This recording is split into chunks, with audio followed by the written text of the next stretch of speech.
yang menzalimi dakwah ini dan orang-orang yang berkomitmen dengannya adalah kelompok Hizbut Tahrir. Kelompok ini adalah sebuah kelompok yang berakidah takfir, akidah khawarij. Naam, menampakkan seolah-olah yang paling peduli terhadap khilafah Islamiyah, ternyata juga tidak henti-hentinya menyerang dakwah tauhid. Nah,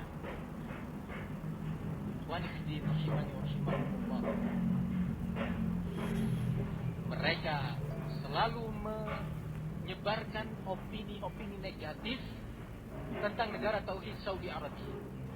Macam-macam berita-berita dusta. Bukan hanya statement, bahkan membuat foto-foto yang video-video yang dirangkai-rangkai untuk terus menebarkan berita dusta dan image negatif terhadap negara tauhid dan sunnah. Nah, sebuah kelompok yang bisanya hanya mengadakan seminar-seminar, yang bisanya hanya menyanyi dari panggung ke panggung, bergitar, menyanyikan lagu-lagu keislaman. Generasi apa ini? Yang hanya sibuk dengan spanduk-spanduk dan orasi-orasi, berdemo di berbagai tempat. Perjuangan apa ini?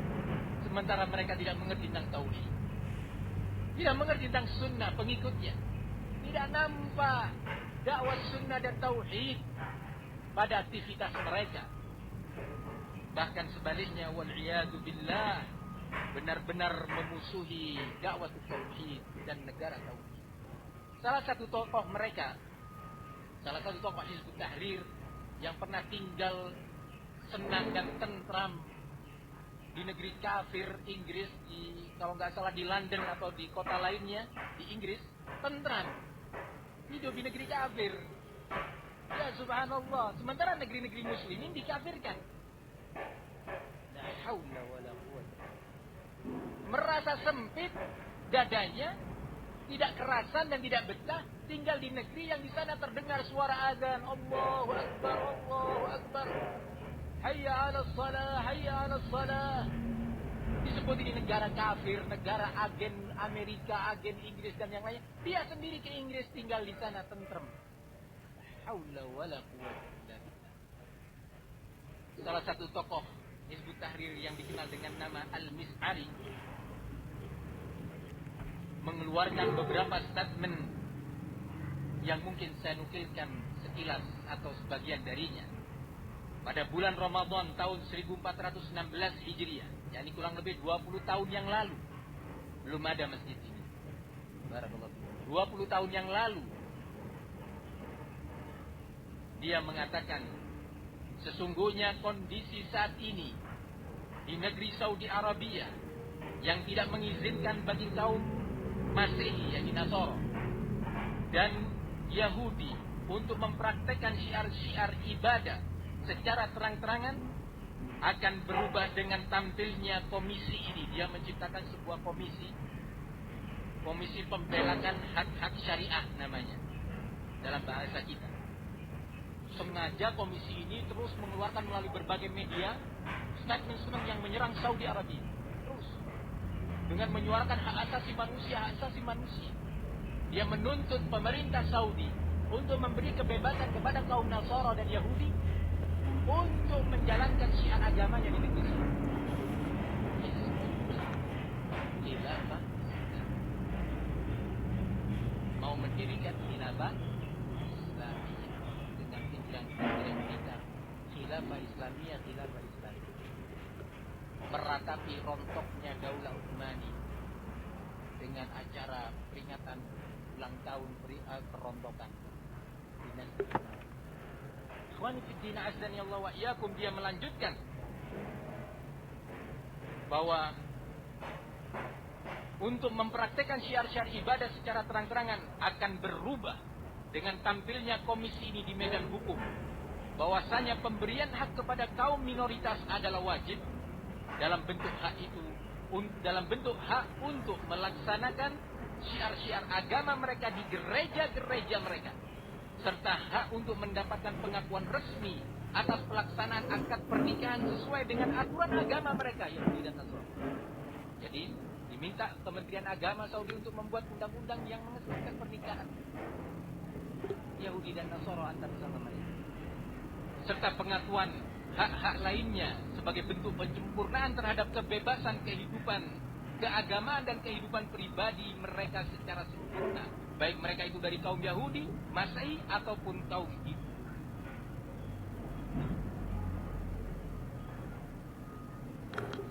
Kemudian dia mengatakan, sesungguhnya pembangunan gereja-gereja adalah perkara yang mubah dalam syariat Islam. Ini tokoh atau salah satu tokoh disebut. Di dalam tubuh mereka ada konflik tentunya, tapi ini pernyataan resmi dari lembaga yang dia berada di dalamnya.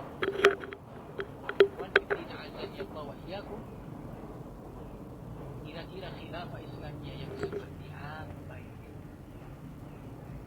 Muskilahnya sebagian orang itu mudah menerima dan membaca info-info yang ada di media atau dari lisan-lisan orang yang tidak bertanggung jawab. Ketahuilah bahwa negara tauhid Saudi Arabia sedang dipersiapkan untuk dihancurkan oleh Yahudi dan Nasara. Tersisa yang benar-benar berupaya merangkul syariat.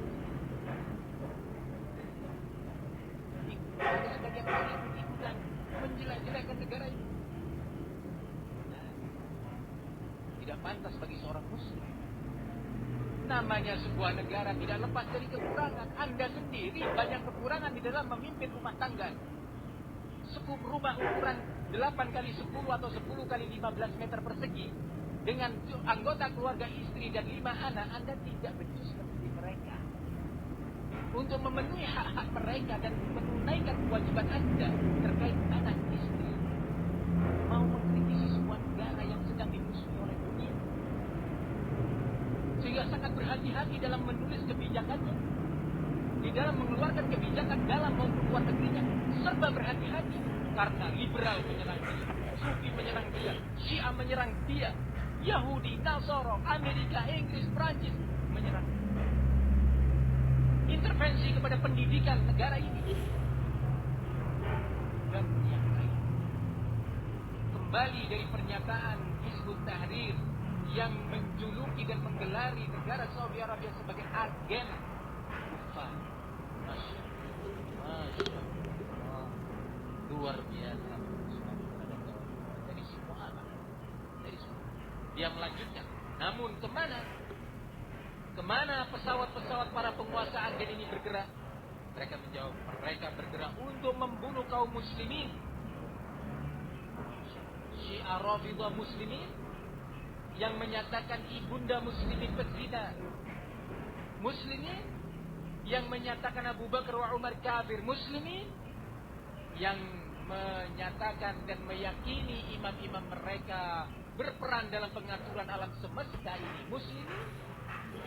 Wahai Hizbut Tahrir, bertakwalah kalian kepada Allah, takutlah kalian kepada Allah, bahwa kalian akan kembali bertemu Allah Subhanahu wa Ta'ala dan dimintai pertanggungjawaban terhadap setiap ucapan yang kalian ucapkan. Belajar. Jangan rela kalian tetap berada di atas kebodohan. Kita jangan ikut-ikutan. Lisan kita, mata kita dan hati kita, pendengaran kita akan dimintai pertanggungjawaban oleh Allah di yaumil qiyamah.